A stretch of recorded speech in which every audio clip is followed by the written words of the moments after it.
la Bible, il est question du leadership et c'est un cours, je dirais une leçon que Jésus nous donne. Voilà, je vous entraîne avec moi dans Jean 13 au verset 3. Il est écrit « Jésus savait que le Père avait tout remis entre ses mains, qu'il était venu de Dieu et qu'il retournait vers Dieu. » J'aime ce passage où il est question de l'identité de Jésus. Jésus savait d'où il venait, il connaissait parfaitement son identité de fils de Dieu, de fils de l'homme, et c'est important pour nous, ça doit nous parler aussi. Il est important quand nous venons au Seigneur de savoir qui nous sommes et de connaître vraiment notre identité en Christ. Il se leva de table, quitta ses vêtements et prit un linge qu'il mit autour de sa taille. Ensuite, il versa de l'eau dans un bassin et il commença à laver les pieds des disciples et à les essuyer avec le linge qu'il avait autour de la taille. C'est vrai que Jésus nous amène à redéfinir un peu la notion de leadership et on voit que les disciples s'étaient rassemblés et ils n'avaient vraiment pas, je pense, l'intention de se laver les pieds les uns aux autres, et Jésus va faire une chose qui va leur paraître certainement incroyable et impensable. Il va se lever tranquillement, il va se déshabiller, il va prendre à un serviteur une serviette, il va se ceindre les reins avec cette serviette, se mettre sur la taille, et il va prendre un bassin d'eau et il va commencer à laver les pieds des disciples et à les essuyer. Et c'est réellement quelque chose qui est tout à fait révolutionnaire pour les disciples et pour nous aussi, parce que quand nous parlons de leadership, quand nous parlons d'être maître dans un domaine, quand nous parlons de pasteurs, d'anciens, de ministères, nous devons aussi avoir cette notion de serviteur qui est attachée aussi à cette notion de leadership. Et Jésus a montré ce chemin qui est l'unique chemin du service.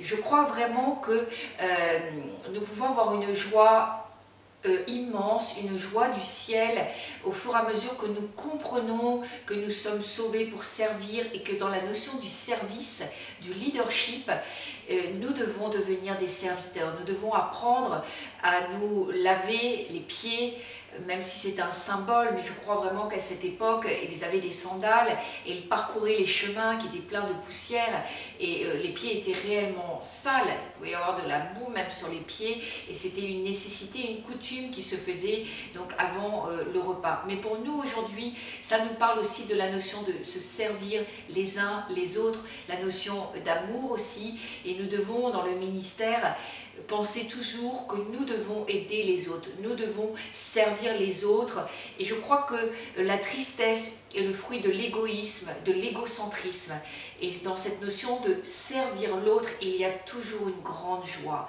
Comment nous pouvons servir les autres? Bien sûr avec les dons que Dieu nous a donnés. Nous voyons ça dans la parabole des talents, la parabole des mines. Nous voyons que Dieu a fait des dons à tous les hommes.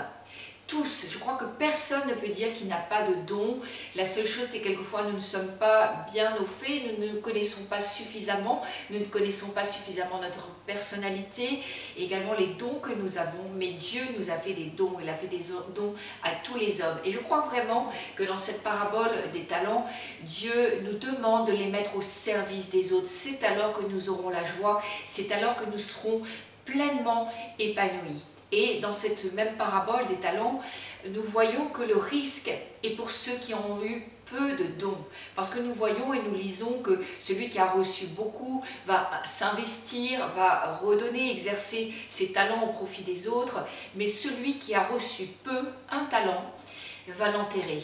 Peut-être parce que, et ça c'est réellement un danger qui nous guette quand nous pensons que nous sommes peu talentueux, quand nous pensons que nous n'avons pas reçu grand-chose du Seigneur, le risque c'est d'enterrer ce talent que nous avons.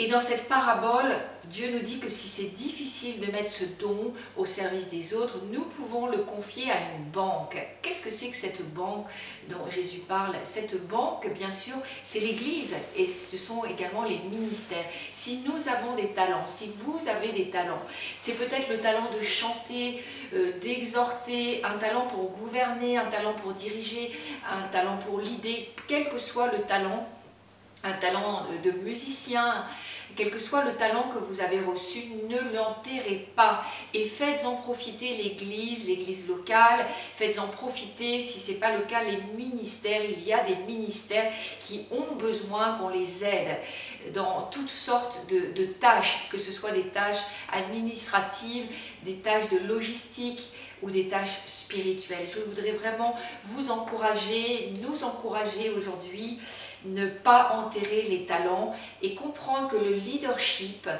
un bon leadership va s'exercer dans cette notion de servir les autres avec ce que nous avons reçu et bien sûr les talents, les dons de chacun. Soyez vraiment pleinement bénis, encouragés.